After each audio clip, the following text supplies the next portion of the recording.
Welcome to the Libra Lounge, everyone. Happy Wednesday. So last week we had Sean Skipworth on here, and this week we have his opponent, Councilman Bruce Henderson. Hello.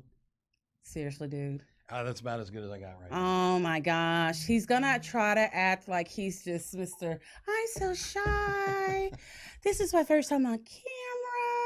You know, so he's going to be talking to us about some of the things that are going on in the city of Dickinson and what plans he has for if he is reelected, right? That seems to be the plan. Okay, he's a little bit red because you're out there today. People were voting. I mean, you are, damn, you're red. I guess I didn't I'm a look red at raccoon right now. You're you can see it all around there and going down the side. Yeah, don't let the arms fool you. Now, your arm color looks good. It's all dark, and you look a little bit like Hulk Hogan color. Yeah, probably not now. All right, so before we get started with the gab, Facebook has this new cool feature for pages such as mine, where it will give you the list of your top fans. So tonight, I'm going to announce our top 32 fans as a way to show our appreciation for sticking with the show. Do I pick 32 now? Not yet? No. Wait for the cue. Well, you told me I had to do it. You just didn't tell me when. When I say, hey, pick a number between 1 and 32. All right, I'll quit being an overachiever. So he kind of ruined the surprise. So I'm going to list all 32 people, and then this one over here, Mr. Overzealous, is going to pick a number between 1 and 32. And that person is going to be our winner, and you're going to receive one of the Libra Lounge with Keisha t-shirts. So, not yet. Hold on. Let me say the names. Wait for it. Now, look, some of y'all know y'all got some black-ass names, and I'm not going to pronounce them right. I'm going to try to do my best. And here we go. Hey, Ron. No. Kristen Allen, Ardette Phillips, Kedra Washington. Ooh, geez, you done it. Ooh. Wadania. Wadania? No, that's a Y. Is that a Y or That's a Y-U. Wydania. What Lattimore. If I mess it up, you know I'm sorry. I'm a Rakisha, so my name has been brutalized all my life. Juana Vasquez, Tanya Design Sit. I don't know. Forgive me if I pronounce it wrong. Rachel Causey, Jeannie Simmons, Simone Boutin, Misty Raven, Tammy Swanson, Amanda Silva, Tina Washington, Nett Ford, Valerie Cuffey, Joyce Russo, Jeanette Velasquez, Kara Alexander, Catherine Buckham, Kiki Gums, Gloria Turk, Yvette Schmidt. Ooh, I am Fatabulous Wilson. Your mama didn't really name you that, right? That is not your Goodman name, right? Deborah Jackson, Sarah Haywood, T. McCullum, Star Bird, Sharia Mayo, Melinda Smith, Jan Jackson, and Jessica Yancey. Thank you, guys, for sticking to the Libra Lounge. I think we are rapidly approaching 8,000 likes on Facebook. Is that correct? So we really appreciate it, you guys. We've only been in this for about a year. So thank you. And to anyone else who's new to the page, welcome. All right, Bruce, it's finally your turn. Bruce is going to pick a number between 1 and 32, and that person is going to be a lucky 27. winner. It's going to be a long show tonight. A long show tonight. That person is going to be the winner of one of our Libra Lounge. Well, we're kind of starting a t-shirt line that's based off of the show, such a system that I have on. I speak fluent petty. So go ahead, pick a number, Bruce. I still like 27. Oh, goddamn, I didn't count 27. I didn't count them out. I was supposed to number them real you said quick. 1 to 32. Hold on. 1, 2, 3, 4, 5, 6, 7, 8, 9, 10, 11, 12, 13, 14, 15, 16, 17, 18, 19, 20, 21, 22, 23, 24, 25, 26, 27. It's Sarah Haywood. You know you could have counted backwards with 5, right? Oh, yeah, I could have done that. Producer James, close your mouth. I just embarrassed him big time. All right, so Sarah Haywood. It's fuzzy math. who conveniently lives right here in town. So I will be bringing you a Libra Lounge with Keisha t-shirt. All right, if you're a friend of the Libra Lounge, you know what time it is. It's time for the gab. We know she has a really big mouth, which sounds kind of dirty, and that's probably true too. Let's gossip. The gab with Keisha. Okay, one of my favorite, I didn't know that was Sarah's, but literally one of my favorite jokes is like, can you give me an answer on something? I was like, yeah, the answer's 27. That's so you always just say I've 27? been saying that for 15 years. 27 is just always my answer. Don't have any idea why it's the number. There probably is a very nasty, dirty story behind that. Only if you were telling the story. Whatever. If I were telling the story, it would not even be that interesting. Whatever. So, all right. So you guys know I'm a huge fan of the MTV reality show Teen Mom and Teen Mom 2. And we've been following the story about Janelle Evans / Janelle Eason since her husband, oh my God, I can't fucking stand that guy. I literally hope a group of hyenas maul his ass one day. So we've been following this story very, very closely since David Eason first he beat and shot her puppy, which caused an uproar. All the kids. What kind of damn show is this? Teen Mom 2. He shot a dog? Not on camera, but he shot a dog. But he really shot a dog. Oh, he killed it. Yeah. Like dead. This isn't like a Hollywood thing. This is like reality. Oh no, he really did this. Like there's a court case and everything, investigation. The children have been removed from the home. Good yeah. Lord. So all of the kids are gone, including his daughter, Marissa. So today they actually went back to court and the judge was like, hell to the no. Y'all are not getting any of these kids back.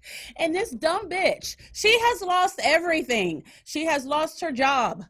I don't know how they're going to survive anymore because MTV money is gone. She's lost all of her endorsements and she's still standing with this guy. So, I mean, she's lost her job.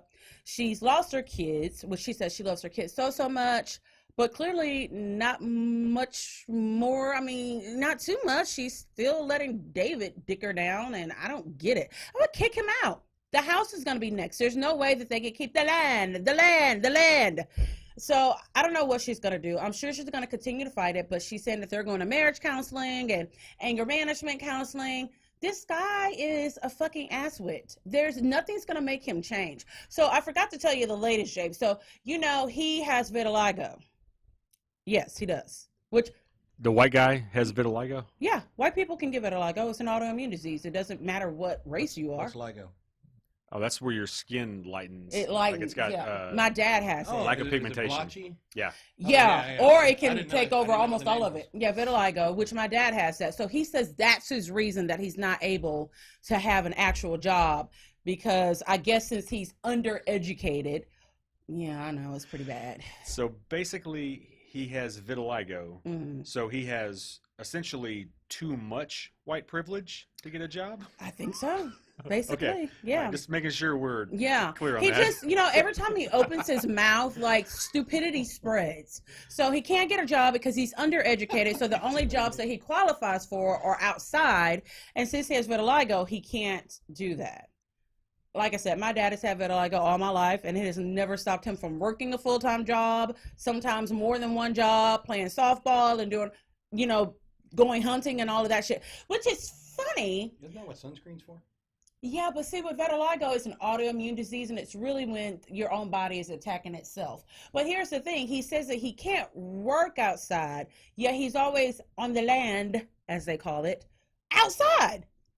So I don't get it. He's just full of shit. He's like, I think I would rather marry a crackhead than marry David Eason. He's just a piece of shit. Janelle, I don't know what's wrong with you. I mean, if losing all your kids wasn't a wake-up call, clearly there's just not going to be one. That should have been her rock bottom, but it's not. A video was also released of him cussing her out, telling her that she was a fucking piece of shit, and he could hit her if he wanted to. He could fuck her up, is actually what it said, if he wanted to, but yet she stays. And this is still a TV show, right?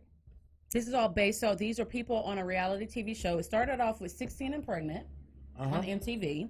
And so as the girls got older, they created another series to follow some of their stories, Teen Mom, and then they also added on Teen Mom 2. Couldn't you save a lot of money, just drive around Bay Cliff with some pictures? Possibly. Okay, just saying. You know what? We could probably do that and make some money and That may not be I a know a bad pretty good reality show. producer. I could say, are you going to get mad at me if I say something about your Marshall? Do not say anything about my Marshall. I can't say anything? No, do not say anything negative about my Marshall. That was an awesome Marshall. Suck it. Put a bubble in it. Okay, moving right along. So, Lamar Odom, who was a basketball player, I don't even know if Lamar Odom was a good basketball player. I think he was. Okay, so he was good. Before he started being a meth head, crackhead, alcoholic, and a sex addict and all that stuff. So a lot of us know him as the ex-husband of Khloe Kardashian. Well, he decided to write a tell-all book, which is funny because I didn't think the motherfucker could either read or write. Like, he looks just like he's dumb. Like, all he can do is handle a basketball and fuck a Kardashian. That he was born to do those things. But apparently, he can write. Well, didn't he like go crazy at one point? Like, that's what crack and meth does to you, remember? And cocaine. Wasn't it the boner pills? No. So you know what it was? He was at the Bunny Ranch. Yeah, I remember that. Yeah. Because even who was the guy that was on 2.5 Men? Charlie Sheen was making fun of him. Yeah. When Charlie Sheen starts making fun of you, it's pretty bad. Okay, so we know a few years back he went to the Bunny Ranch, had too much coke, and Lord knows what else. He probably got like 12 venereal diseases while he was there too.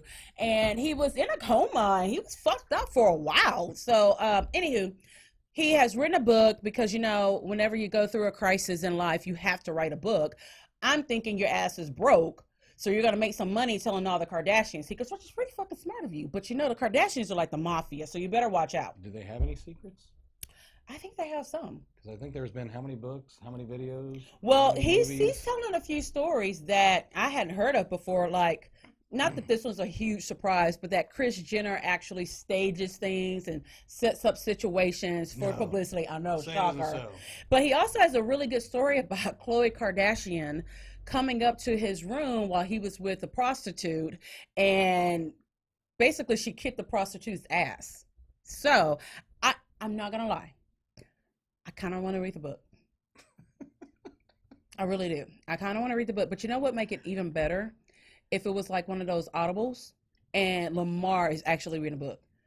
That would really tell the truth if he can really read or not. I'm telling you, motherfucker cannot read, okay? He told someone the story. They wrote it down because he can't write either. And then they put it all together. But it's on sale right now. So if any of you guys that are listening have actually read the book, send me a message and tell me what's all in it, okay? I know you might be shocked, but I haven't. What? Yeah, I think I missed that one on my top 10 list. That's why you're on the show. It's because I thought you read the damn book. Well, and I'm now putting that on my high list of priorities that I shall read the Lamar Odom biography. Take notes. Send them to me. I'll get back on the show and tell you what. Yeah, come back. Yeah. Let's talk, break it down, and see what other Kardashian secrets are in there. Speaking of the Kardashians, Kim Kardashian West herself debuted a new haircut today. She's kind of got the talk to the manager mom bob going on. So it's just, I don't know. Yeah, it really is. That is my favorite description for a hairstyle. Talk to the manager mom bob. Yep. Yeah, she's got. I don't even really know what it means, but it still sounds cool. That's funny. It's the kind of haircut where you'd see a lady at McDonald's who says, "I didn't get all my hot mustard. I want to speak to the manager." Yeah. Like, It's really stereotypical. So you're saying my mom. It's stereotypical white woman haircut. Really. Oh, Yeah. There's a couple of descriptions. There's also one that is a white woman who only dates black men, but she's not the kind that tries to act black or ghetto. You know what I mean? And she probably has a son named Jaden.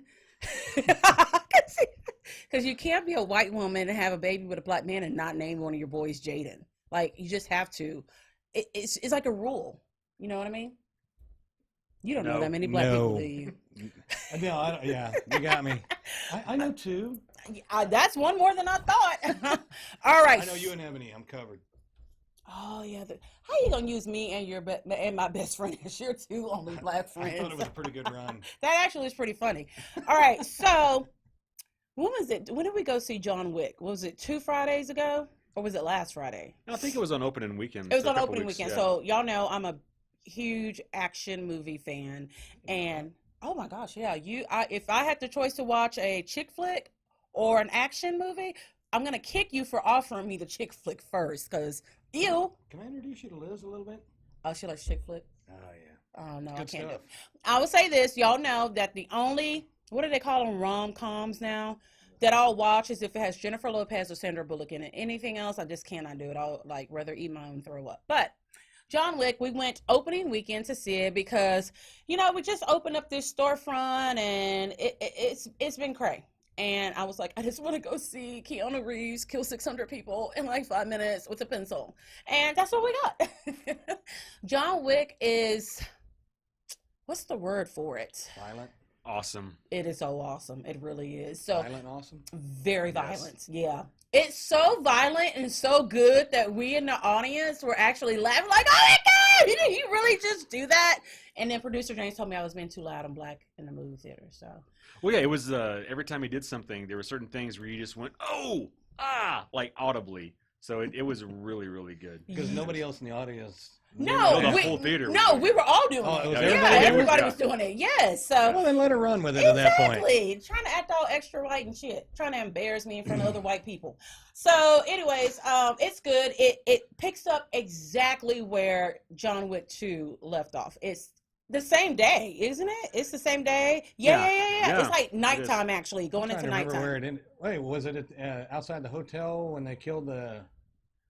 It Mhm. was. And they put the contract is out on him, and Yes. And so it carried on right from there. yeah, Ah. Right from him running away from Ian McShane, Ian McShane's it picks character. up with him still running. Yeah, so Like, and- everyone yeah. who's Well done. Well yeah, done. it's really good. Oh, yeah. Keanu looks good, stunts are perfect. They took it up to the next level. You've got Halle Berry in there with her badass dogs.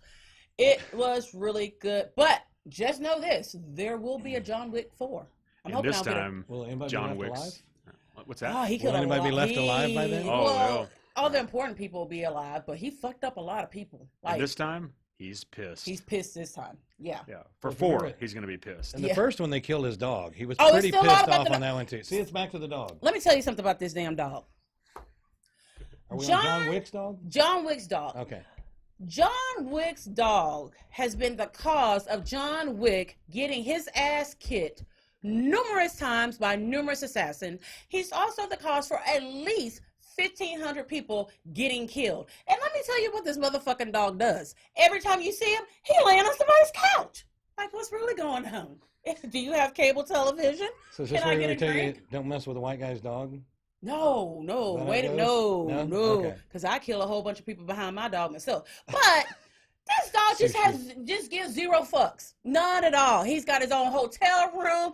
It's like he doesn't see any of this shit that's going on around him. Even when there's shit going on right in front of him, he just on the couch chilling, like it's a damn reality TV show. But it's all about the dog. But the dog is still alive, which is important. Yeah, everything that they did in the first Hey, two. you got a I'm sorry. replacement dog. Keep up. You got a Yeah. replacement dog. Yeah, it was great. You Was got another dog. everything in 2 that was good? He's a producer. I don't have to let him talk. Yeah, good That's point. not how this works. Never mind. I'm trying to.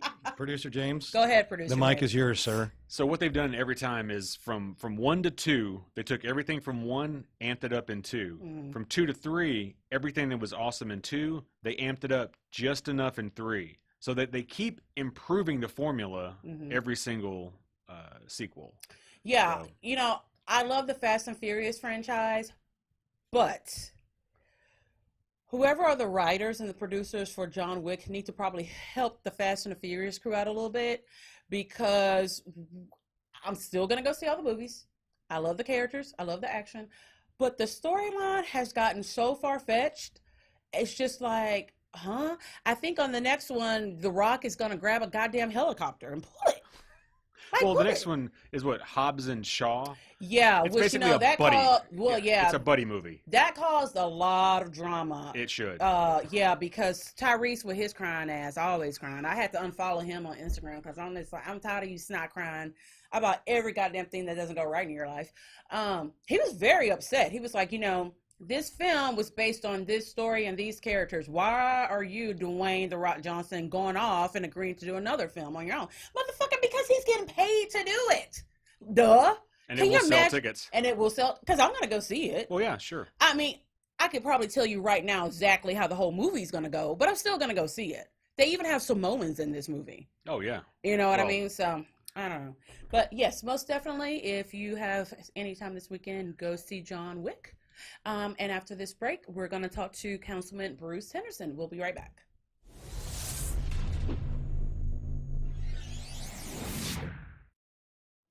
Are you looking to lose weight, improve your posture, have muscle definition, increase flexibility, and reduce stress? If you answered yes, then Classic Bar with Sherry is the perfect, invigorating, and dynamic workout for you. Bar technique is extremely safe and is designed to stretch and tone with a splash of cardio. The method is the foundation of ballet with the flow of yoga. To learn more about Classic Bar, call Bar Instructor Sherry at 281-678-8037 or stop by the studio at Femme Fatale located at 689 FM 517 West, Suite 300, Dickinson, Texas 77539. Your first class is only $10, and if you mention the Libra Lounge with Keisha, you only pay half. Make sure to follow the studio at Femme Fatale on both Facebook and Instagram. You can also email Sherry at barandyoga@gmail.com. That's bar, B-A-R-R-E, and yoga@gmail.com.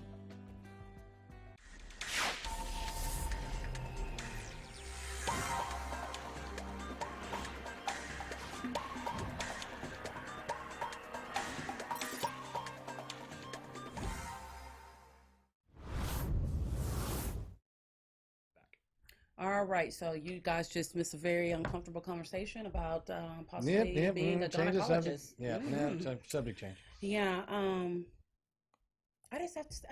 I'm curious to know what the audience thinks about that too. Like, when a woman gives birth to a baby, do you think that she should wait until the baby has been cleaned up a little bit? It's got all the vag juice off of it, all the placenta gunk all off of it before someone posts a picture of them? I do. Yeah. I think they should wait 3 days. I know, get all the ugly off of them. Well, yeah, The because cone sometimes their head head's and- weird yeah. shaped and they're weird colors. He's talking about himself. Because Shut I up, didn't Keisha. look like that, and neither did Is he talking Scholar. about at birth or He's last talking about week? himself. I know, a little bit of both. Okay, just- Not Yeah, much I got has like changed. forceps and Can you still hear this, James? Oh, sorry, man. yeah, I had like a cone head. So He still kind of does. But, Wait 3 days. He's in a Good little looking bit of guy. denial. You know, his head's still kind of misshapen a little bit to me, but that's just James, look me. to the left. The other left. Eh, That's a mighty fine head. that's no, a I know lot I of have a head. goddamn Cro-Magnon head. I know Yeah, that. I have a you do. Cro-Magnon brow, half a damn Klingon forehead. I know I'm awful. Okay, we've established and he this. wonders why we never had any kids together. James, I still love you, man. Thank you. I appreciate that. Don't nobody want to carry a big ass head, baby. I mean,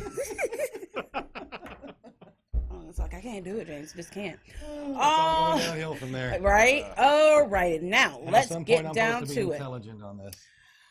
Like I said, it's gonna be a long show if we wait for you to be intelligent. Hey.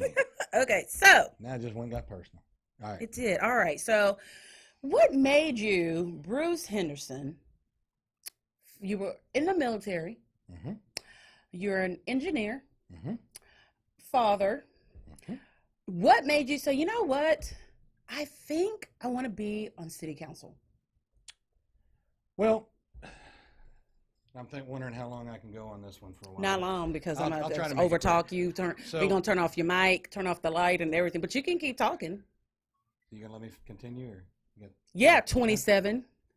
got, it was a good number. But it wasn't time for you to So say meanwhile, it. back at the ranch, as I was saying, so even back in my younger years when I was in the military and everything, my family was very political. As far as when I say political, not crazy political, but they always Mhm. followed everything and paid attention to all the politics going on. Hmm.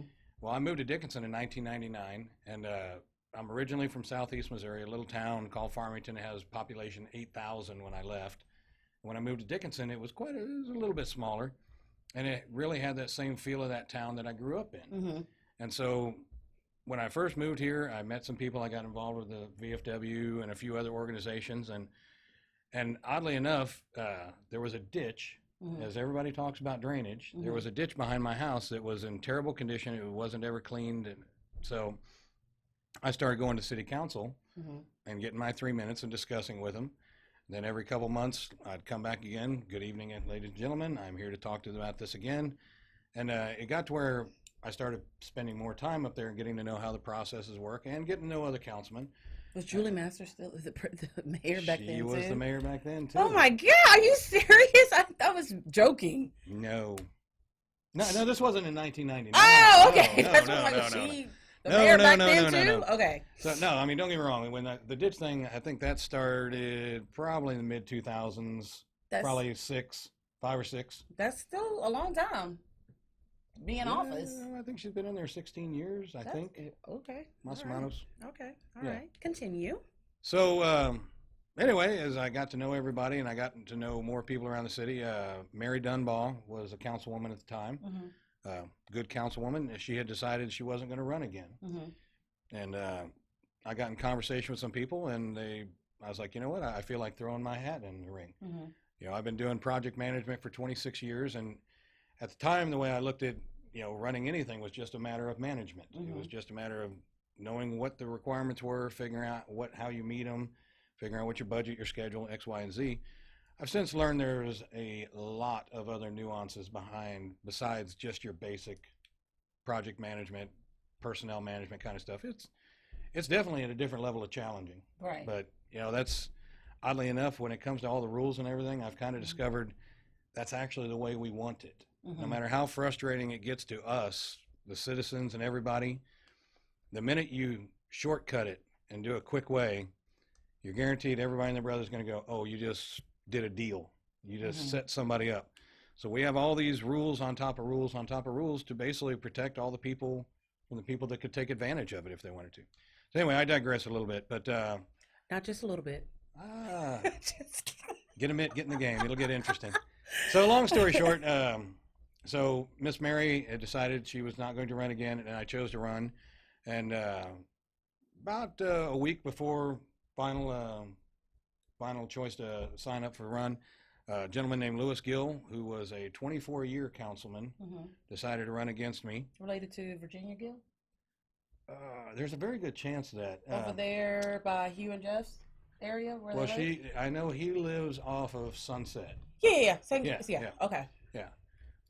Wonderful man. Mm-hmm. I mean, of course, we were in a competition, so it probably wasn't never rude. It was never rude. Mm-hmm. In fact, even on election day, I helped him put his signs in because he was having a tough time with it. But so I ran, and as it happened, I won, of course, and it was kind of interesting. His I think it was his granddaughter actually came to council and in front of council made a compliment to me about running a fair and decent campaign. She appreciated it.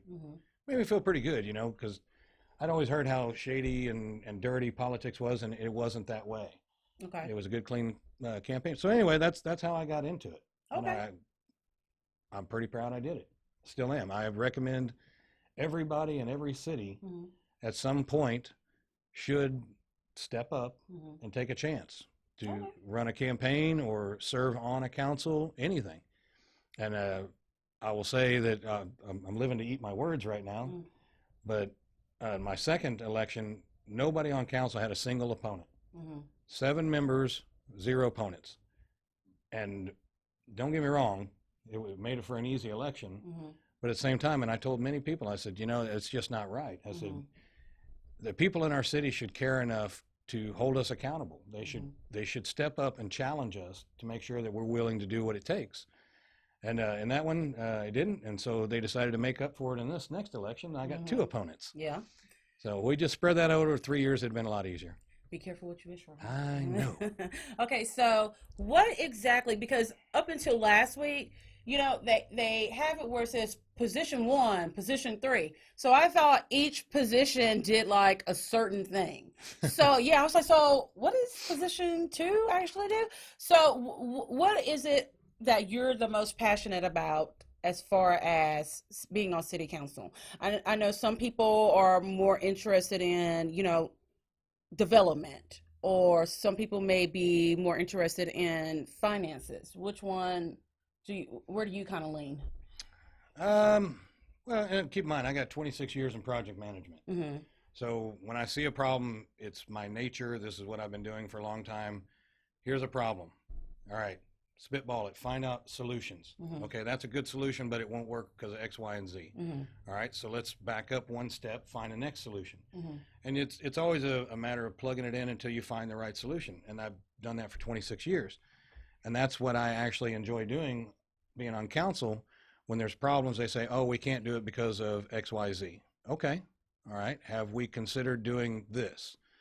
And sometimes it's actually something simple that very intelligent people may overlook. Sometimes another councilman will say it, and I go, man, I didn't think of that. So, and it happens, but that's the thing that I'm kind of passionate towards. And in this case, and I hope this doesn't dovetail ahead of what you're going to go to, but it's kind of like with our streets and drainage in the city. Originally, when I first got on there, I saw every one of those as an individual project. Okay, what do you got to do to fix this problem? Okay, is it elevation? Is it, is it hydrology? What is it? Or is it money? And so I kept going through it and kept looking at all these individual projects. And it's just been in the last year or so that I kind of came to, you call it an epiphany. Probably a bunch of people go, well, no shit. And that is, the streets and drainage are actually not the problem. They're the symptom.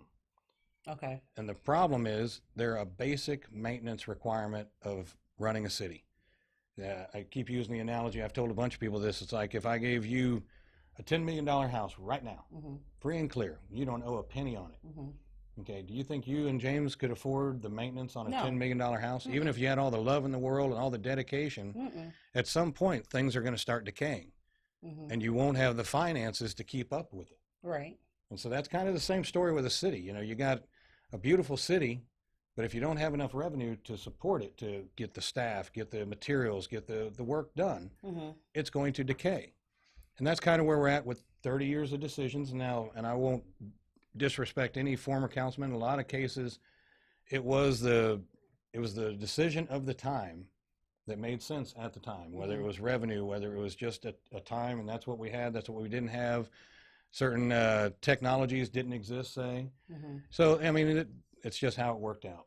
But kind of what I've been looking at nowadays is we must improve our economic development so that we can basically improve our financial situation. Right. And when I say that, I want to be very clear. This is a political response, sorry. But when I say we must improve our financial situation, it doesn't include taxing us all out of town. I have no interest in doing that because anytime somebody talks taxes, I got to pay them too. I'm a tightwad, you know this. Oh boy, that's putting them out. Yeah. Can I reuse those nails? I can reuse those nails. But that's kind of what the deal is, and we have to look at ways to basically increase our sales tax base. Okay. And I have a few ideas for it that I think will work out. And I'll let you go on to the next question. Well, thank you. So what do you think are the show? Excuse me? You want to go back to the show now? Don't make me cut you live on there, because you know I will. Security. And then I swear it still was your fault. So what to you are the top 3 biggest affairs in Dickinson? Well, ironically, not cheating. Or I know. I was about to say. So issues. Your neighbor's wife was okay. No, because we know it all. Not that one. Not that one. Somewhere over at your house, your neighbor's going, wait a minute, what? Right. Did you hear just what he said? Yeah. Lucy, y'all are good. We'll talk about that after the show. Lucy, you got a lot of explaining to do. So what are the top 3 concerns to you?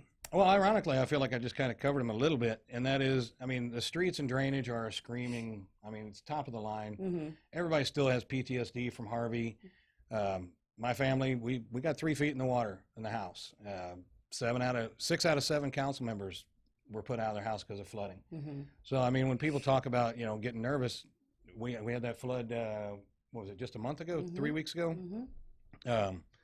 Man, it was coming down in buckets. Right. And I'm watching the bayou come up, and I'm not going to lie to you, I'm not scared of much, but I'm sitting there going, that's what it looked like when it started on Harvey, and it gets me a little tight, too. Yeah. A couple other choice words I won't use right now. Yeah. But so I get it. But it's something we're going to keep working on, no question. So with the drainage, that's a given. The big thing that I hate low-hanging fruit that you can't quite get to cut loose from the vine. And one of them is obviously the trash throughout our city. This is just should be. I can't believe it's still ongoing about. Language. Oh, you're on the Libra on Keisha. You can say whatever you want. My mom might watch. Well, I'm glad you mentioned that because one of our fans actually just put a comment, said trash pickup, ! Right before you brought that up. So it's very timely. So, I mean, what's going on with that? How quickly is that issue going to be resolved? Because you know, when you think about trash pickup, you just think about, okay, gathering all the trash in your house, putting it outside, making sure it's out there on time. Mm-hmm. But if no one's picking it up, I mean, you still got to put the trash out. And then if there's no trash pickup, it becomes a street problem, neighborhood problem, then a city problem, because you got trash blowing everywhere. Mm-hmm. So where is the city right now with resolving or trying to resolve that issue before things get really stinky and shitty? And we don't want that. Well, I feel like we already went right past that, Well- to be honest. But no, bottom line, to put a little bit of history to this thing, and I've getting kicked in the balls by a bunch of people for justified reasons when they go, you know, when we had waste management, we never had these damn problems. Mm-hmm. I'm like, you're absolutely right, we didn't. Mm-hmm. But now let me tell you why we didn't. Because back then, waste management had a contract directly with the city. Mm-hmm. Every quarter, they sent the city a bill, a big bill. Okay. Well, the city doesn't have any billing capability. I don't think a lot of people realize that. We have no system in place for us to send you a bill and you to send us a check. Okay. Nothing. So Do other cities have that? a lot of bigger cities do. League City, Okay. Tech City, of course they do. I don't even know if Santa Fe does. I don't know, by the way. Let me clarify that before somebody jumps on me. Mm-hmm. But the point I was going to make on that is how we've always managed it historically was through WCID 1, your Mhm. water bill. Right. Okay. Same with the fire department. You know, you got to put in $8 for the fire department. Mm-hmm. Well, for years, the water bill had your trash bill built into it. Okay. So we're sending a check every 3 months to waste management. A lot of money. Mm-hmm. Okay. Every quarter, WCID 1 comes along and goes, here's your check for receipts for the Mhm. last 3 months. Okay. Thank you. Wait a minute. How come the bill Mm-hmm. is tremendously bigger than the freaking receipts? Mm-hmm. Because it got to the point where we realized nearly 50% of the people weren't paying it Okay. because there was no repercussions whatsoever. Yeah, Okay. because when they're picking up trash, they're just picking up trash. They don't have time to go through a Back then, that- waste management didn't care. They didn't give two shits. They were just picking it up. they picked up everything and everybody. Right. Because the city paid for the whole bill. Mm-hmm. Okay, but now The city if saw you that were people paying your weren't water paying. bill, Mm-hmm. well, we finally realized it. But if you were paying your water bill and say you got a $50 water bill, and then you got a $14 trash bill, Mhm. and then you got an $8 fire department bill. Mm-hmm. Okay, so the 14 and the 8 is $22. Okay, if you send in $50, Mm-hmm. Merry Christmas to you. Mm-hmm. Your water never got cut off. Nobody would call you. Nobody would harass you. Because they're getting paid regardless. Well, it wasn't that. I think it's what you're saying is that the balance for service was on the water. So as long as you paid the balance water- that covered the water, Yep. But now that The it's other ones separated, it's Right. separated And so now. that was the point we realized basically the city was subsidizing trash yes, Okay. right. to a large amount of money. And I won't on air say the number because I would probably be making it up completely. Mm-hmm. I don't know exactly, but it was a lot of money. And it's a lot of money I would much rather put into streets and drainage Mm-hmm. and make it a lot better. So that's history story. Mm-hmm. So we tried to change a variety of things to try to get this under control because, I mean, we're pissing money away. And when it comes down to that, it's like, James, you're paying your bill, you're paying your bill, I'm paying my bill. Well, guess what? Now I'm going to take your tax money also, so you're going to pay twice. Mhm. And that's not right. I will never think that's right. Mm-hmm. So that's where we had issue with it. And so we tried to change it with waste management. They said, no, we're not changing our contract. Suck it. So we said, all right, we'll go out for quote. Mm-hmm. And so we went out to quote to Republic, and they came back and said, okay, yeah, this is our bid. We'll take it. By the way, that wasn't that was a scratchy beard, by the way. Sorry. Not a bafangul. Afangul. No. So meanwhile, we wrote a contract. It was a pretty good contract. I sat down with Republic myself personally and talked to them for hours about explain your billing process. I said, because the billing is now on them to the customer. Mm-hmm. The city is out of the business, which we should have been. We shouldn't have had to get in the middle of it. Right. Theoretically, I know, before everybody pounces.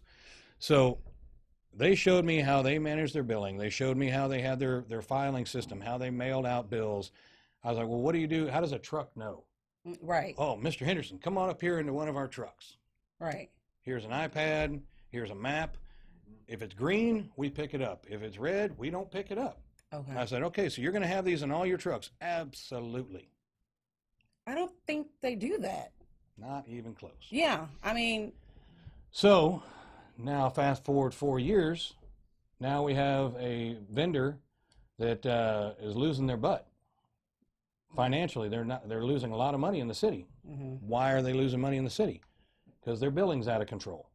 Well, and the same behavior that people had before still has no consequence. None whatsoever. Because the trucks are still picking up the routes. Right. Yep. No, And regardless now of this only the transparent or not. people that have paid their trash bill, their trash is getting picked up. But if you haven't, it's not getting picked up. Well, no, it's getting picked up, but Still getting picked up. yeah, the Okay. way I understand it is since they've seen the losses, they've started cutting back routes almost That's right. arbitrarily. Yeah. Is that fair, or is that? That is something that I will put a front end caveat on there to say it's just hearsay and it's just assumption, no Okay. legalese to it. I don't know for a fact, but it's an easy thing to make an assumption on. Okay. So Fair how's enough. it going to get fixed, and how long All do right. people have to wait? So our city administrator had to sit down with them last week. I'm going to use the phrase "put them on notice," saying, "Look, this can't be that way." They did a plan of action saying, "Okay, we're going to notify the city administrator every morning how many trucks are coming to the city. We're going to have a supervisor in the city every day, and before every truck leaves, if it is not at max capacity, if it's not completely loaded, we are going to reroute that truck to whatever routes are not completed. Because sometimes people have a lot of extra trash out there, and Yeah. you can fill a truck up." So that's what they explained that they were going to do. To a degree, it has gotten better. Now, I was actually answering texts to some friends of mine that live in Long Shadow that while I was driving down their neighborhood yesterday, I had a Republic truck behind me, and then the truck went around me, and then I noticed, why didn't they pick up this trash? They literally picked up like a third of the neighborhood and didn't pick up the rest. I immediately called the city administrator, who contacted them. He calls them back. They lost an airline. They lost their brakes. They were able to drive out of the neighborhood very slowly and get up to Hughes Road where they had to be towed out.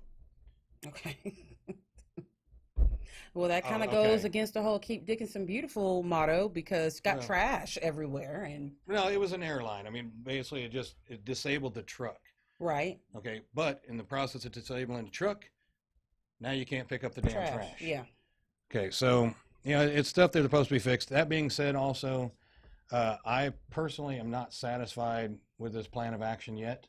I back to what I said when it comes to project management. It's not too hard, people. Do the math. How many houses? How much load? Making an average on the loads. You have to have an adjustment, a contingency plan. You adjust.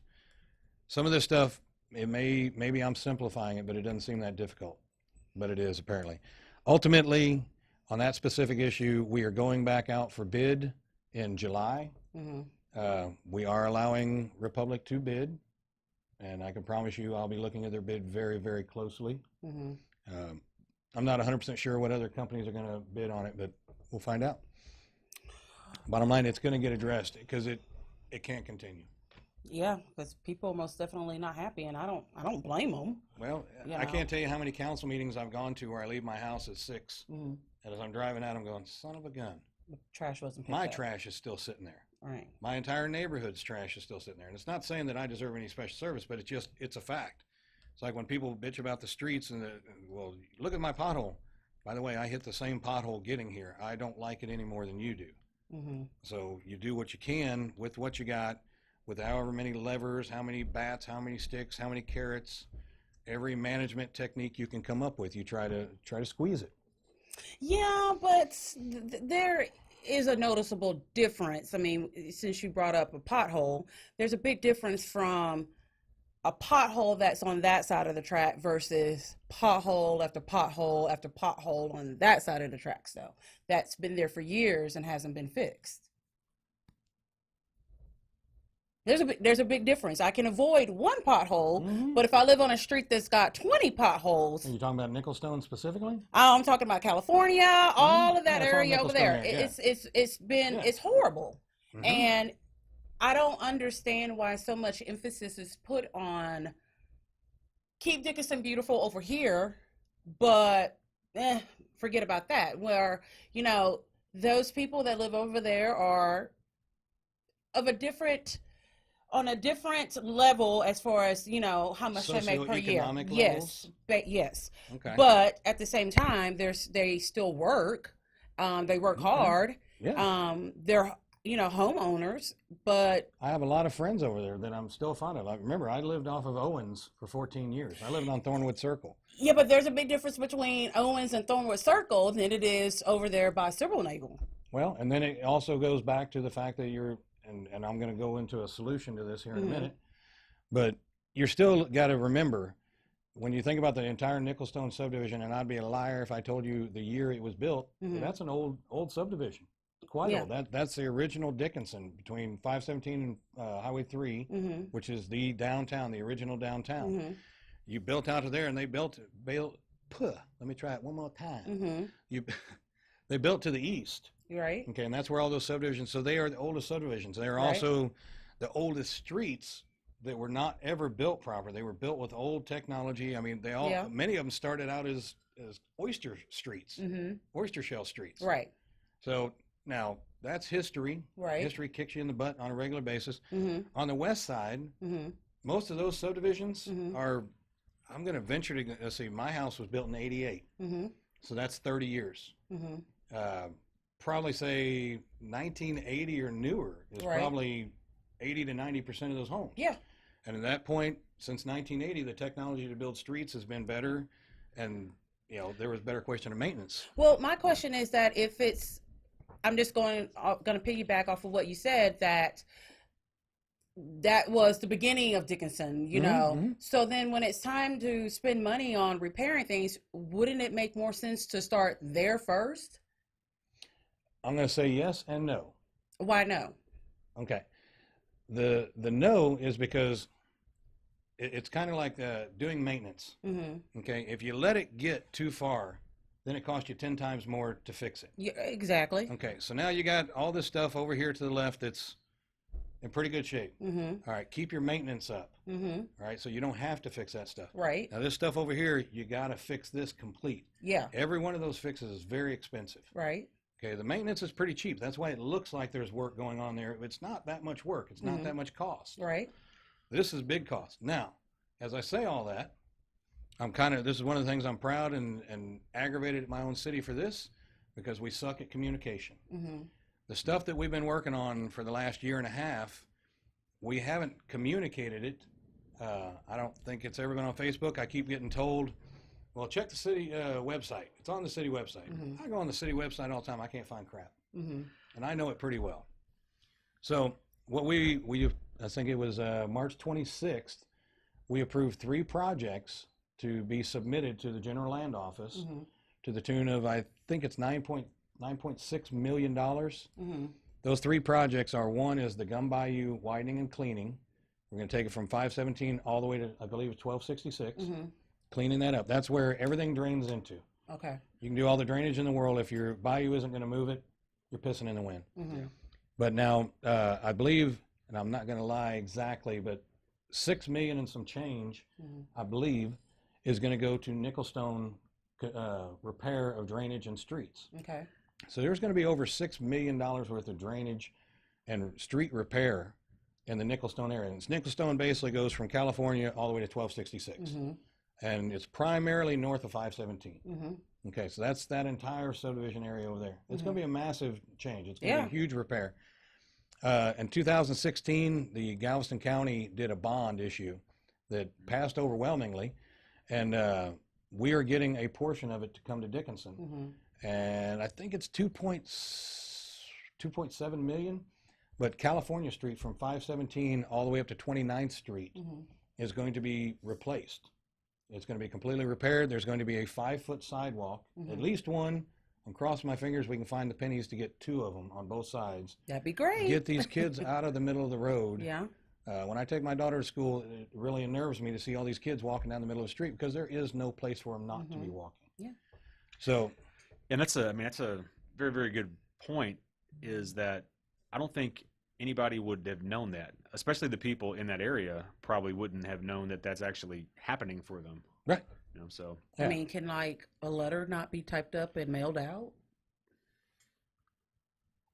Yeah. Who's going to do it?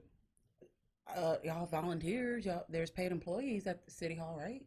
Not many of them.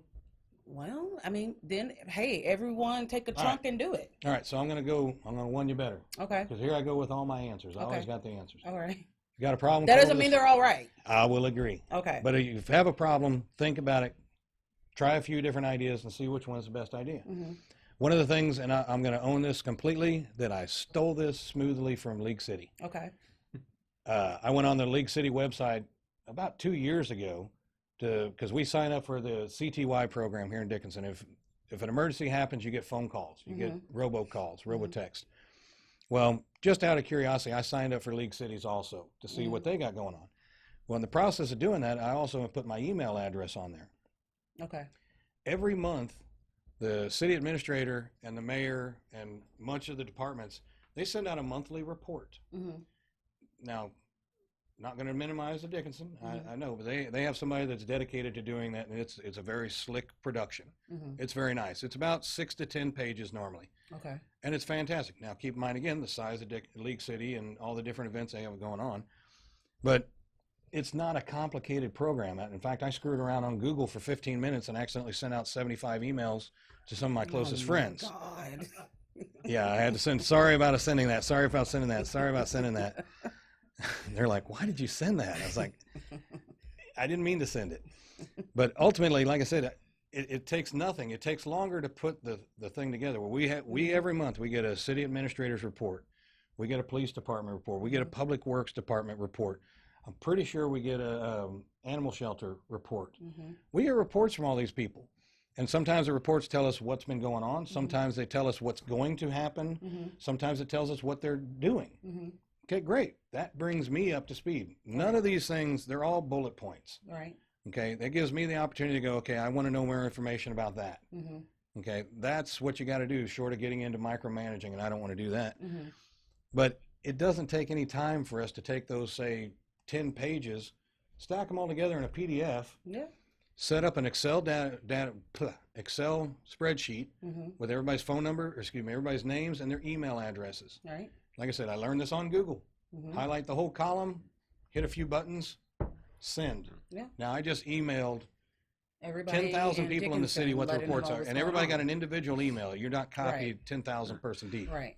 So here's the interesting. What's the population of Dickinson right now? 20,000. 20,000. So just us, our show on Facebook is about to hit 8,000. So it's over a quarter of the population of Dickinson, and that's just with Facebook. So there are tons of different ways to do that kind of communication in ways people actually consume it. And I've had people suggest that we go through Facebook, and yeah, there's benefits, but there's also hazards. Oh yeah, Yeah, I mean, that's going to be with any way that you do Yeah. it. Yeah. yeah. But the most important part is the point's communication, clear. so that people know what's going on.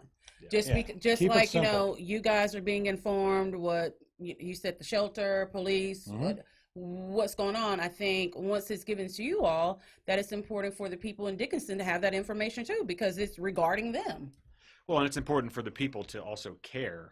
Well, yeah. That's another. I mean, that it is a two-way street when it comes Well, to morale's pretty communication. low right now, so I think that as far as that goes and people caring, that's something that City Hall is going to have to do and Yeah, there's a show that you care more. You did that loud again. Because it's important. Okay. Show that they care enough to inform people what's going on. Well, no, you just said morale's pretty low right now. Yeah.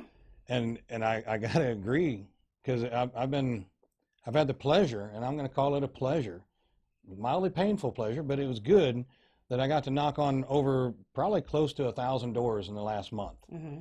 And I've talked to a lot of people. Some of the people are like, yeah, that's nice. Thanks for the card. Good day, sir. And I've had a bunch of people, hey, wait a minute. Tell me what's going on with this. Hey, by the way, I'm really pissed off about this and this. And I've had to I have had the opportunity to explain to a bunch of people that all the things that are going on. And it blows my mind how few people that I talk to, I'm like, are you aware of this project? Are you aware of this program? Are you aware of this? And there's almost like a pat answer is no. Well, how are they supposed to know about it if it's not being communicated? Oh, the answer is go to the website. That was sarcasm, I've been by on the way. the website. That was sarcasm. I know. right, Because right. I'm like, I've been on the website and Yeah. it's not user friendly, and I know it entirely too well, and it's painful for me to Yeah, get down into it it's- sometimes. yeah. That's why I was saying, and don't get me wrong, there's 1,000 different ways to do it. Mm-hmm. But if you want to keep it top level, keep it simple, Mm-hmm. just simple notification. When we get these reports, there's nothing proprietary in there. There's nobody's social security numbers. This Right. is basic information of Information. what are we doing in our damn city. All right. Okay, here it is, guys. You can read it sitting on the toilet or you can throw it in the trash. It's your prerogative. We have now brought the water to you, and now it's yours to drink. Yeah, and that's the perfect way to look at it. I'm like, we're giving it to you. We can't make you open the email and read what's going on. But the most important part is that the information has been sent out. Yeah, and I've told a bunch of people this too. In my day job, I have 4 people that I report Hold to on. directly. Hang on one second. We're broadcasting again. All right, sorry about that, everyone. We had a little bit of a technical difficulty, which means that James fucked up something. No, I'm just kidding. We lost internet for a minute.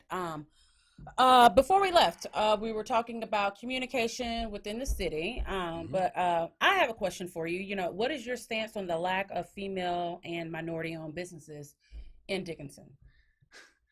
I'm not laughing at the question. I was still laughing at what James did to me earlier because we were talking about that question, and I was like, I'm for it. Yeah.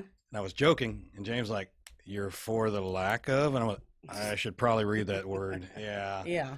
No, I don't know what to say completely about a lack of. When it comes to minorities and female and everything, I come from a family where my mom is just as strong as my dad in my eyes, and so I've had friends.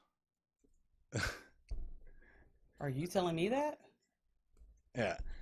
So ultimately, and I work with people of every diversity you can come up with, ethnicity. Why is that hard to say? Because you're not used to saying it. Right. I'm Yeah. really not. Because, I mean, I don't ever think about it that way. It's not a and, word that you just say every day. Yeah. Right. There was another one that's even worse last week. We'll talk about that later. But bottom line, in my line of work, and my existence has been merit-based. I personally don't care any of the above. Can you do it? Can you make it successful? Then I'll do everything I can to support you to make it good.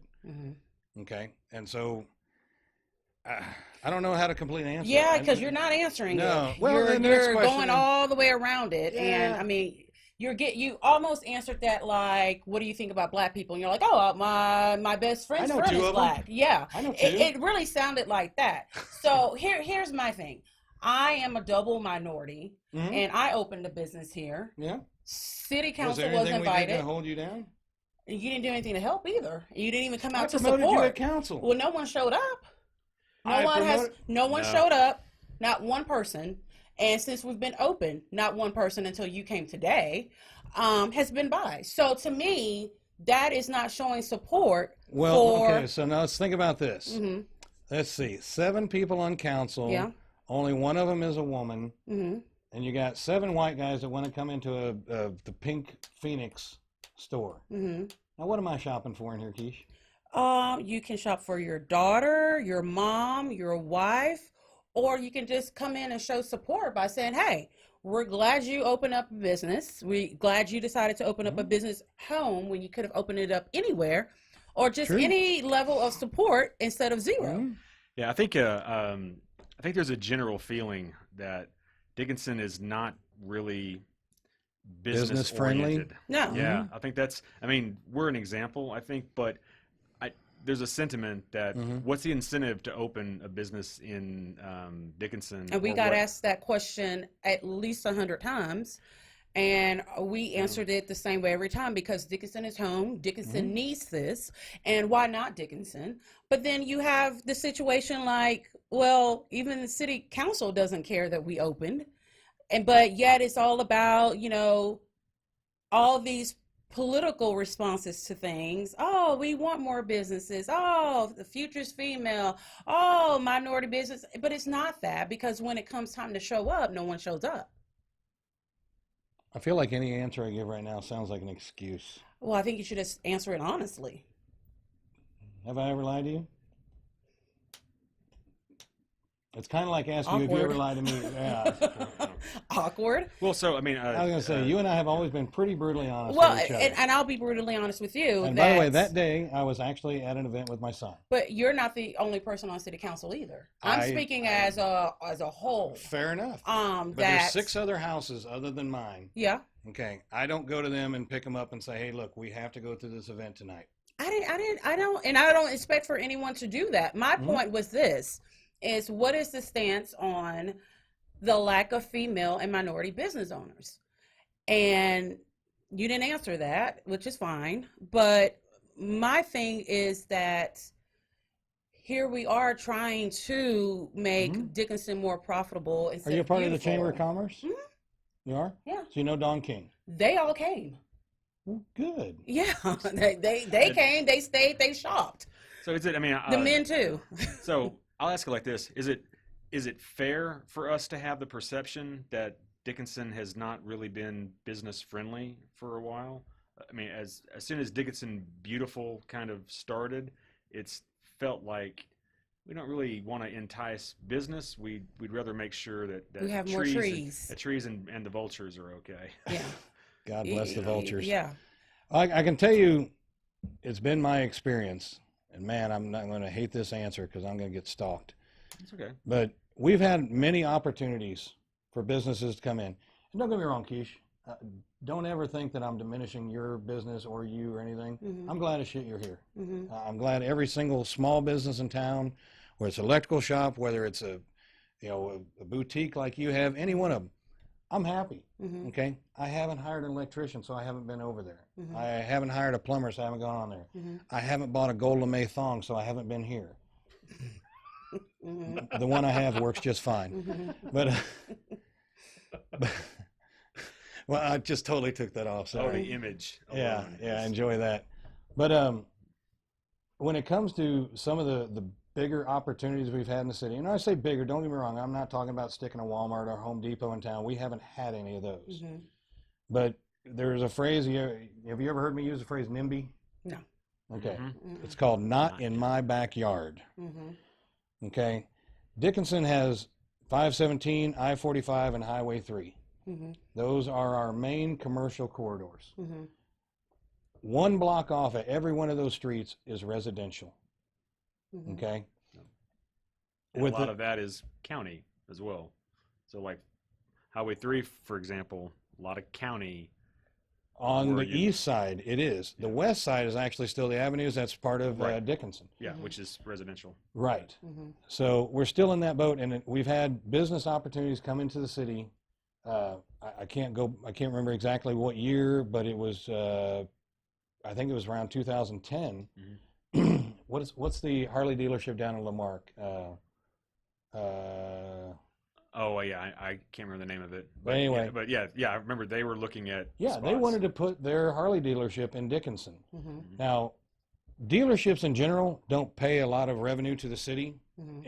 in automotive sales tax. Mm-hmm. They don't have to pay it to the cities.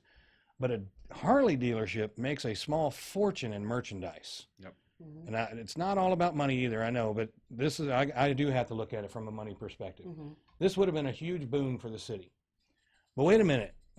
We don't want all those Harley Davidsons coming through town. Thank you. Harleys are noisy. Yeah. And Harleys you are know what kind of noisy. people Yep. ride Harleys? Yeah, People with doctors money. and dentists. Yeah, people with money ride Harleys. Yeah. Yeah, absolutely. That's I would ride a Suzuki, I'm just saying. well, I think that's a very, very good point in Mhm. that a lot of times when there has been those chances, it's been more, let's been keep squashed. Dickinson like a small town. Let's keep that feel. And yet League City, Texas City, League City is just 646 is lost to us at this point. Mhm. It seems like for the most part. Okay, But so I'm going to keep on, I'll come back to that in a minute. Okay, I've got a great point that I'm going to get to eventually.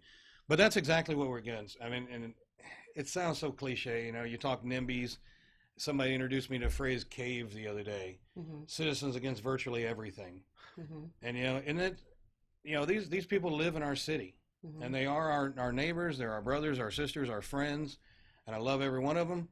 The neighborhood I live in, yay, everything's perfect. Mm-hmm. Okay, what if somebody wanted to put something in my backyard? Mm-hmm. Okay, I'm pretty open-minded on a lot of things. Well, what if I didn't like it? Mm-hmm.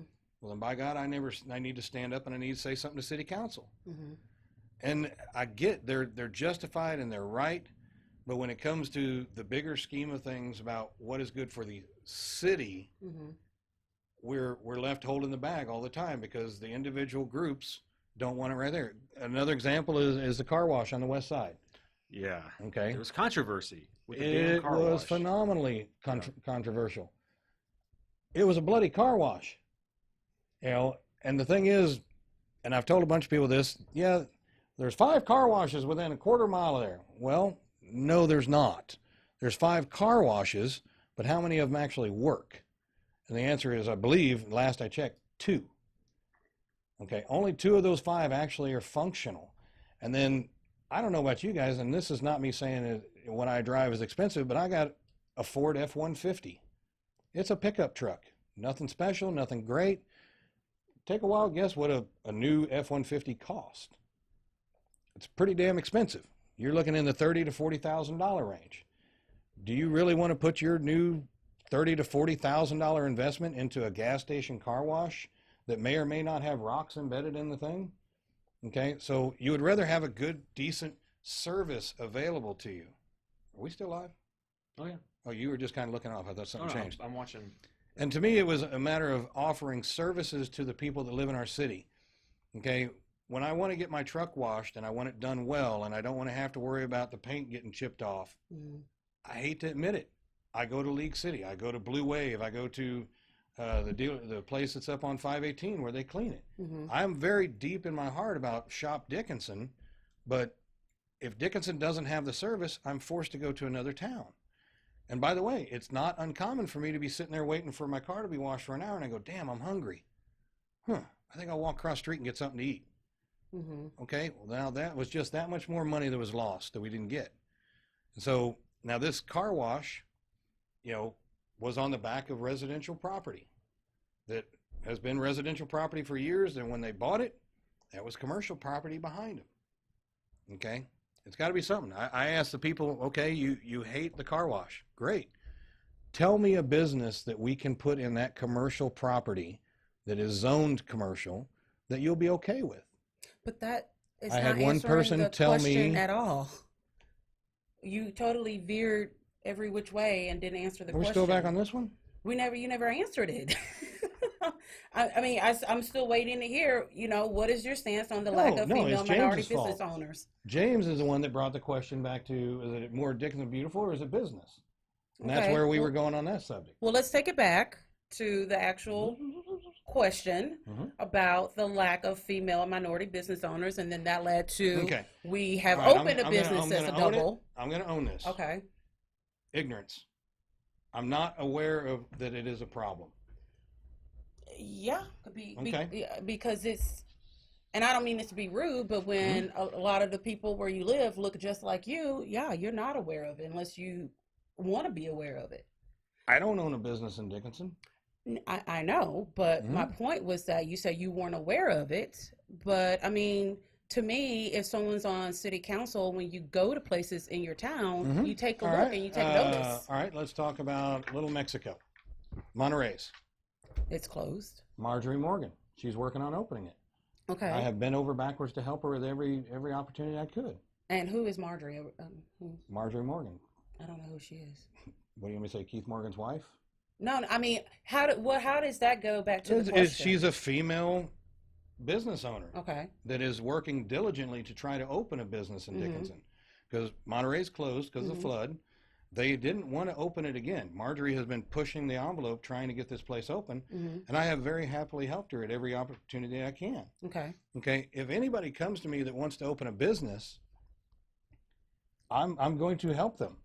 If it's a business that I go, dude, this would be great for the city. I'm going to bend over backwards, do everything I can to try to help them navigate through all of the hoops and hurdles. And back to my stupid response to it, maybe I do know 2 black people kind of response, but I don't care if it's a female or a male or what their gender or anything about them other than, hey man, do you have a good idea? Do you need some help? What can I do to help you? And that's always been my drive. Now, if you want to go beyond Bruce Henderson and ask me a question, what is the city going to do? And the short answer is I don't have a damn clue. I don't know that anybody's ever presented it to me that way. And back to my way back when, Bruce, tell me a problem, I find solutions. I don't have a clue where to begin with the solutions. I would look at you and say, Keisha, tell me what I'm missing.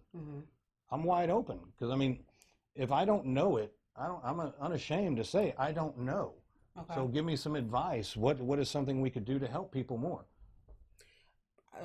Perhaps showing more Showing up supports. at your opening. I know. Or, I mean, and that's just not on one person, but like I said, even since then, you know, it hasn't been done, but whatever.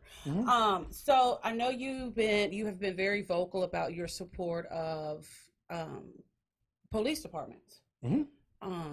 So with that being said, you know, that's great, you know, because, you know, the boys in blue, the women in blue, you know, they have, I couldn't, that's a job that I couldn't do, but. I feel like I flustered you somehow. No, but. She's like got 800 quick quips to like stab me in the ribs, and she's kind of like, No, but I mean, with that being said, with your support of the police, where does that take you in regards to issues such as Black Lives Matter?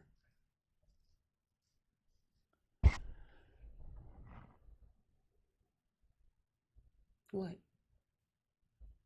Another one of those, I don't know what the answer to that is. I really don't. I mean, Just answer it honestly. Okay. Well, I can tell you our police force, by state statute, is required every year to present a profiling report.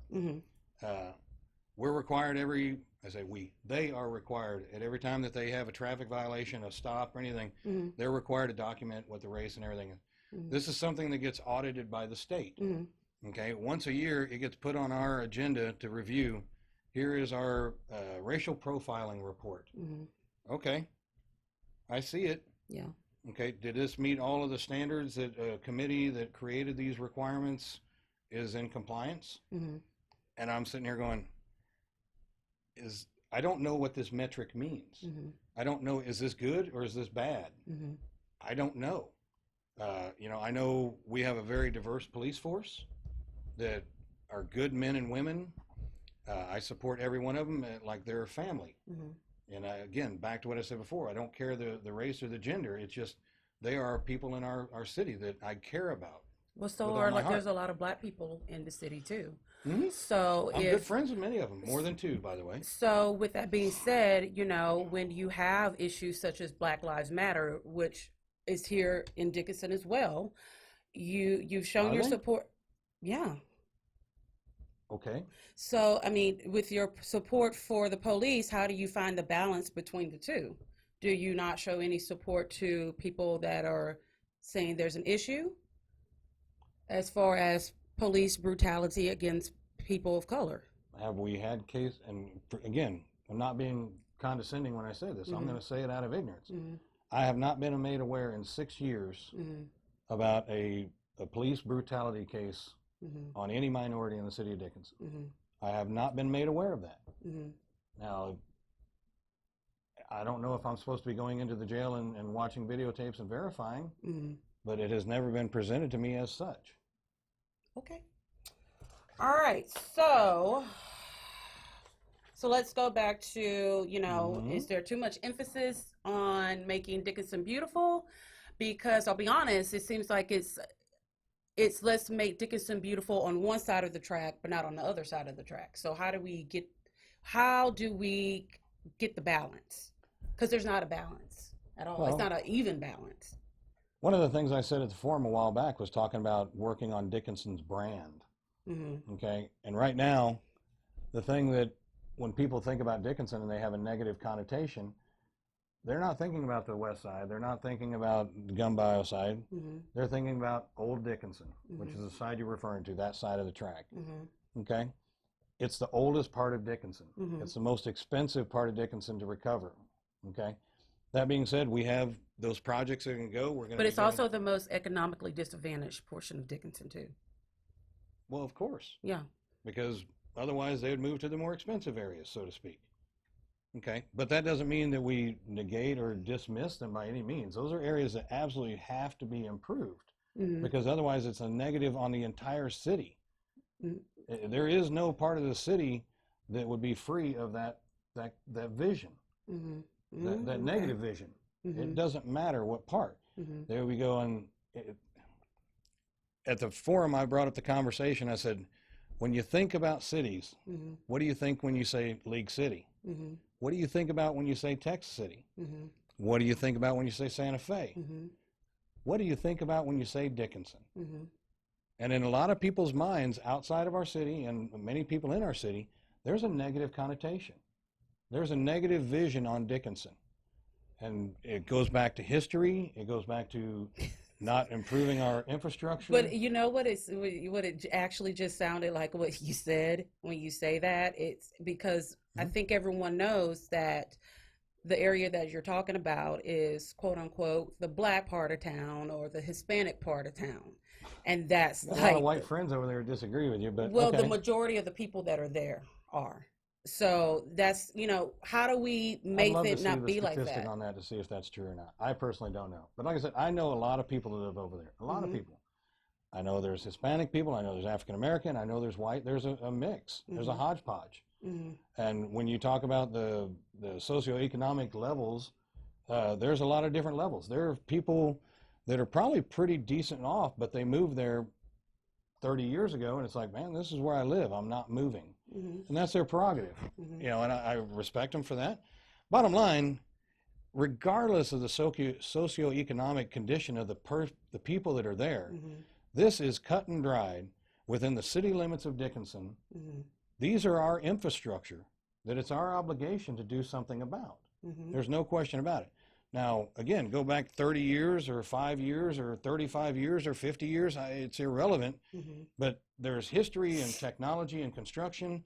There's also history in lack of funding. There's history in lack of caring. There's a lot of history that is hard to fight.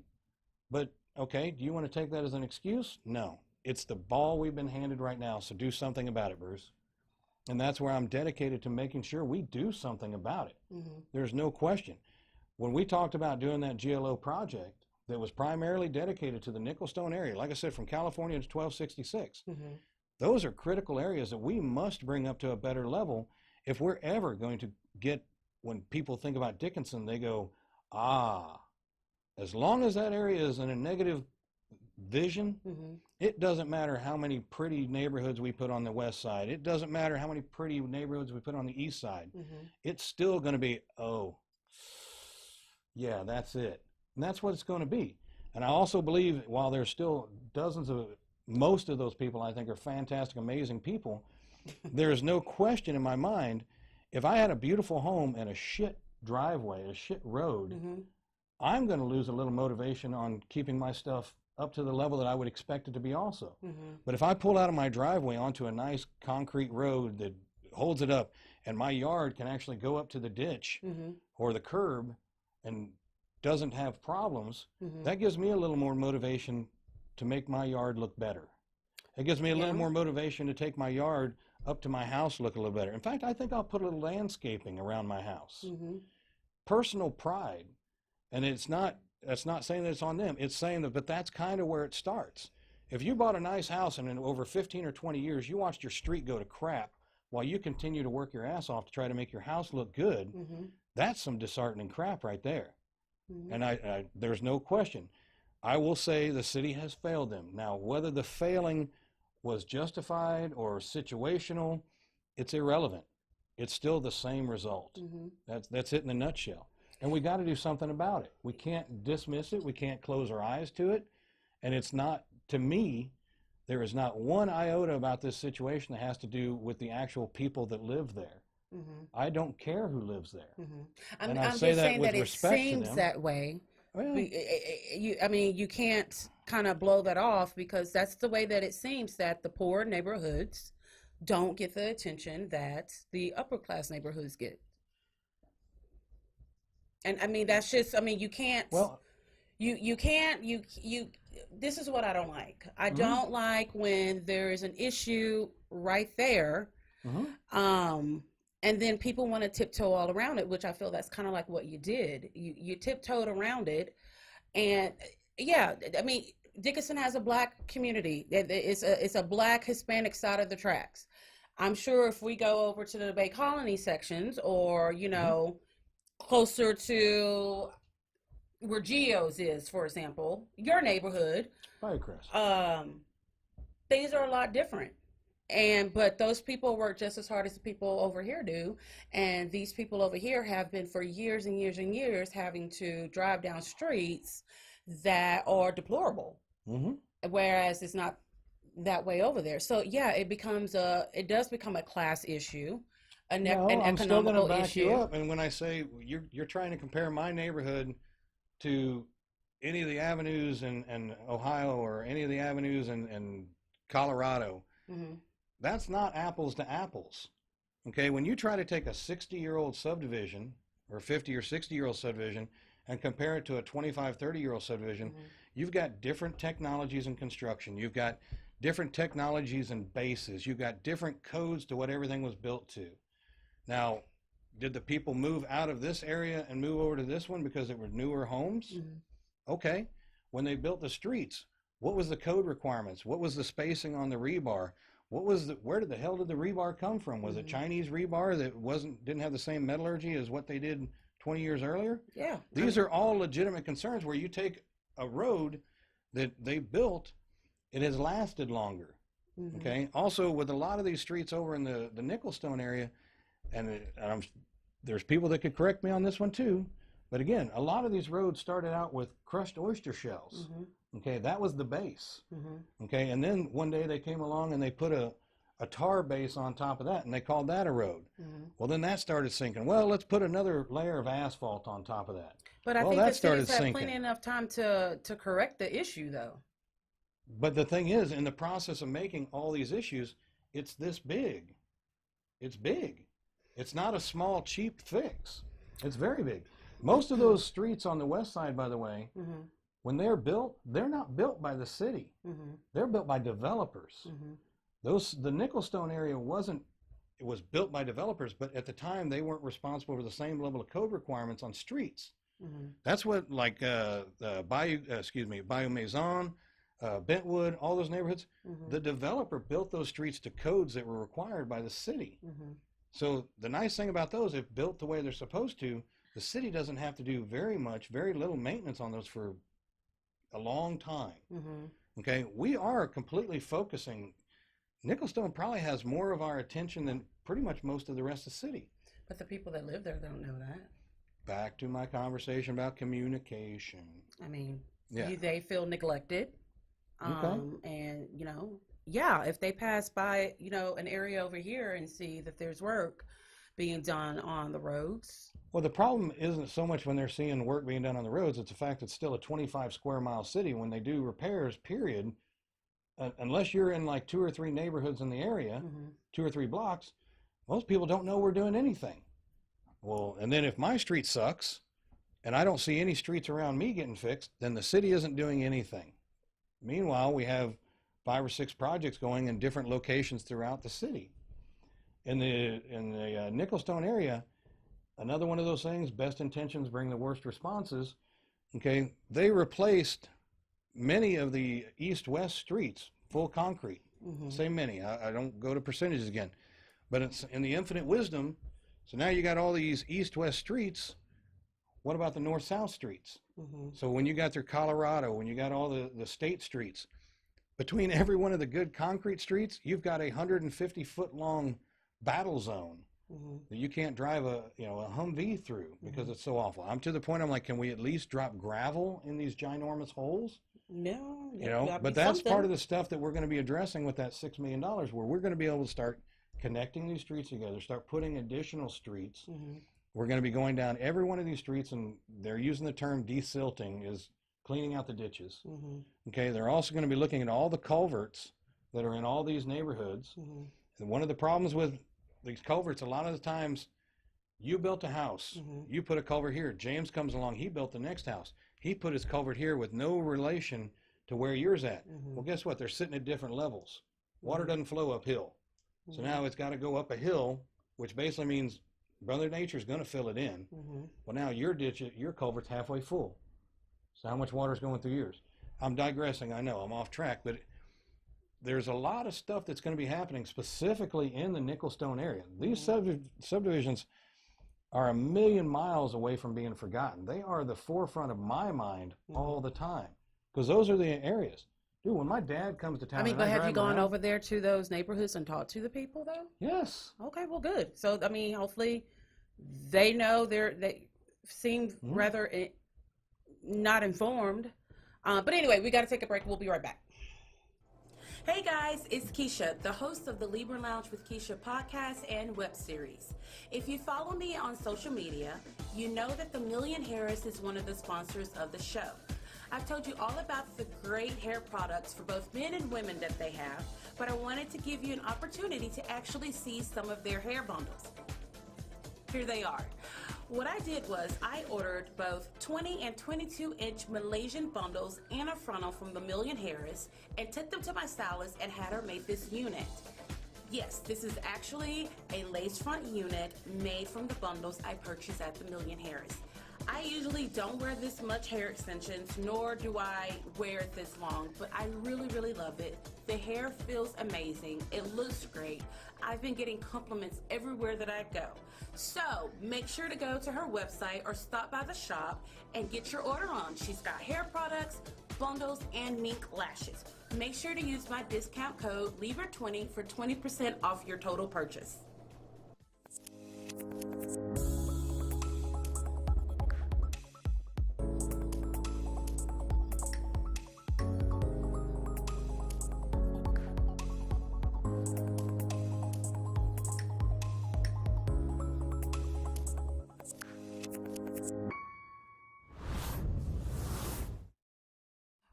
All right. Okay. So we want to thank you guys for joining us tonight. And Bruce, tell us how people can follow you on social media or the next time they can go out and vote, times and locations. Fantastic.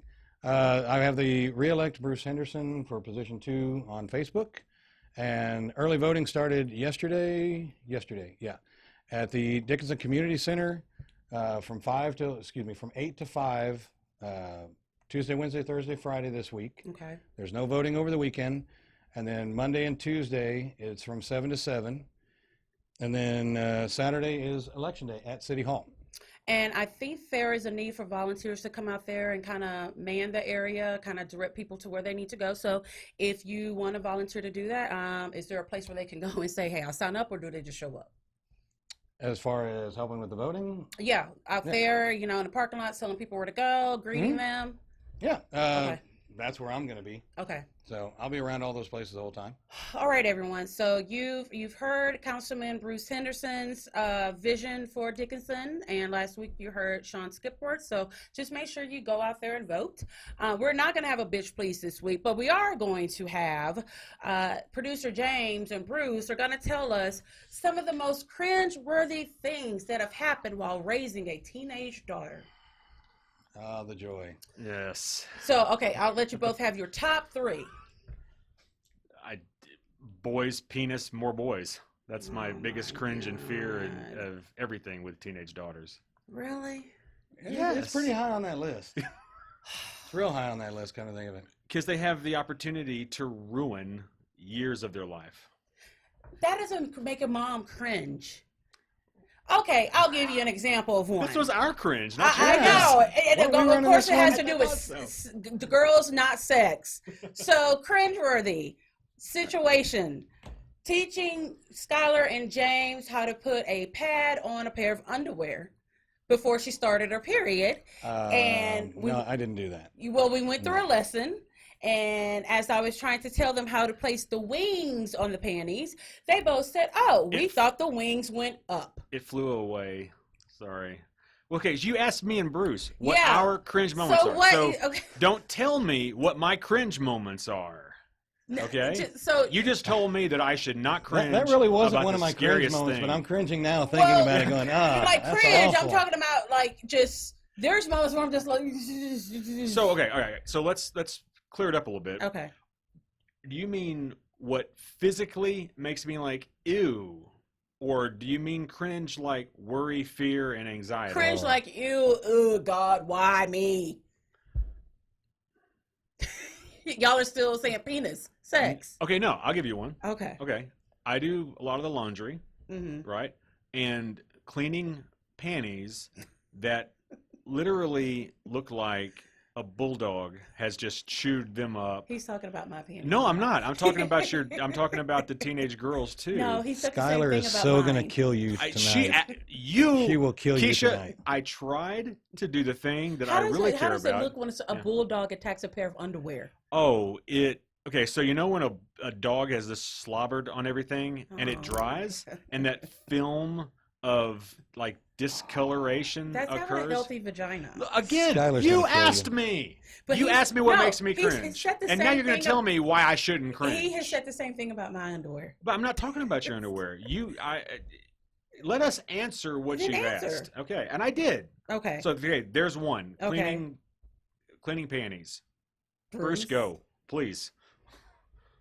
God Oh, fucking mighty, I help I don't can even know get. how to respond to that one. I was going to say probably the biggest cringe is when my daughter comes to me and says, "Dad, I want to get on birth control." I'm like, No, that's a good one. "Oh, yeah." That's a good one. Let's call your mom. Let's call your mom. Yeah. Call your mom. Call every Yeah. other female you know. Yeah, Yes. that's one that's gonna make you squeeze your butt cheeks pretty damn hard. You know, that kind of takes it to that level where it's like you can talk with the guys about how bad, I'd kill a guy. But when your kid comes to you and goes, "Dad, I want to get it on," shit got real just at that very moment. Ugh. So that's a great. I gotta ask. So, because I have this thought, and it's probably stupid and antiquated. That Yeah, it's coming out of your mouth. yeah, okay. So, encouraging birth control is absolutely the right thing to do. Period. Oh, the double-edged sword. But doesn't it make you feel a bit like you're saying, "Okay, cool, go Go bang. for it. Go Yeah, have a for great it." time. Yeah. Make sure it's you just- pop that pill before you go, though. How did it make you feel? The quince exactly as I said, the double-edged sword. All right. Do you want to be responsible, or do you want to be? And I'm looking at the word fashion. The word old-fashioned comes to mind, Yep. and it's exactly that. I want my daughter to be protected and safe, and I want her to have a fantastic life. And I want to be the dad that has enough intelligence to give her that opportunity and not be stick in the mud that I'm naive. Right. Because I may be 49 years old, but I am still pretty damn clear of what I felt and thought at He's 15, lying, 16 years everyone. old. He's easily 175. Don't let him fool you. With Yeah, this, with this, yeah. with this beautiful. Look face. at this. Look at all this. He looks better than Look I at all do, and I'm this. 40. So, That is true. Yeah, Yeah. at least You you got look- hair, buddy. You looked 40 when you were born, though. Just I look- to be. I have not checked. I Somebody think told me. all babies come out looking like they're 40. Not black babies. So, Like don't crack. Black don't crack. yeah, someone told me the other day that saw me. They said, "You haven't changed a bit since high school." Like, thanks. I looked like I was 40 when I was 20. I appreciate Yeah. that. Did you have a Pretty much. beard in high school?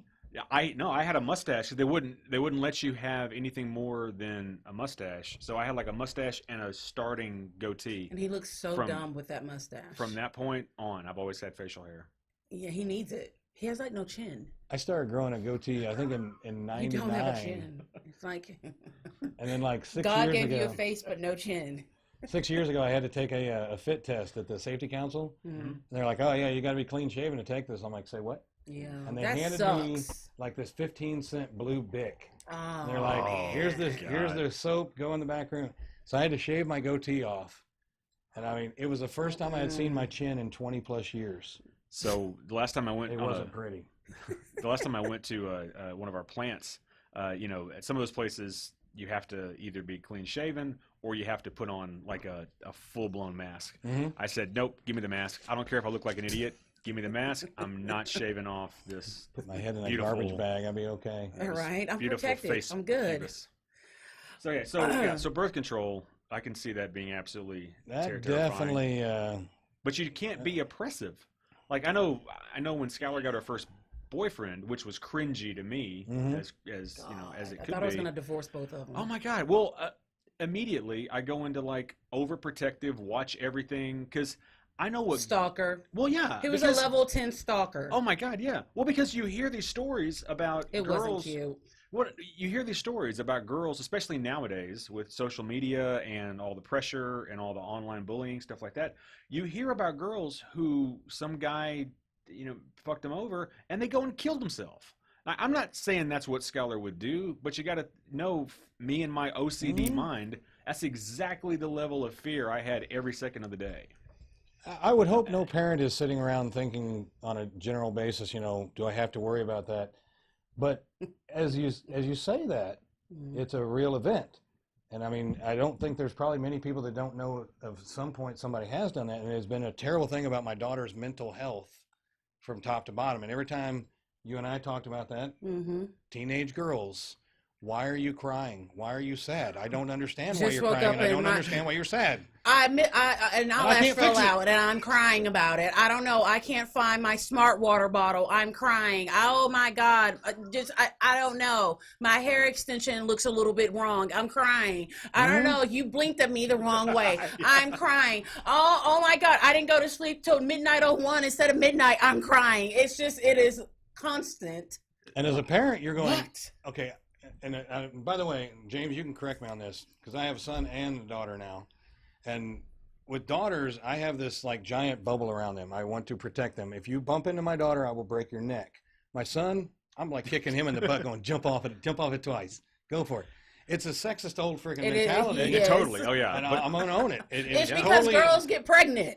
Well, there's yeah, that. I mean, it's just it's but girls I mean, that's get the way pregnant. I was raised. You protect, you take care of the girls. Yeah. The boys, go jump your ass off that cliff. I grew up with the same double standard. If anyone met our daughters, they kick most people's butts. Exactly. I think they're okay. Yeah, but as a good dad, you still. Yeah, and that's the thing. You know they're good girls. You know they're not going to do anything wrong, but you also know say they're good girls. Well, they're not on. They drugs sometimes or crack or need a throat punch. But like you know that they're good enough that if anything really terrible happens, it's probably going to be someone else's fault. That's that's the way that I kind of look at it. Like I don't think our kid's going to, right up until the teacher hates me and everybody in the class is doing bad. Yeah. Oh, well, yeah. That's Oh, every parent's heard that one. It's just like so everybody's failing. Yeah. Everyone's mom got a call. Every teacher hated me. Really? It's pretty funny because Skylar got a phone call about 2-3 weeks ago from her algebra teacher, and I tell you, anytime I get a call from a teacher about Skylar Holman, it starts off exactly the same way. She's a phenomenal student. We love having her in our class. She's so intelligent. We love having her. But I tell you, every phone call's because that bitch didn't stay in her own business. She's taking up for somebody else, or she's taking up for the teacher, or we can't not minding her quit business. Talking. We can't get the kids to quit talking. Yes.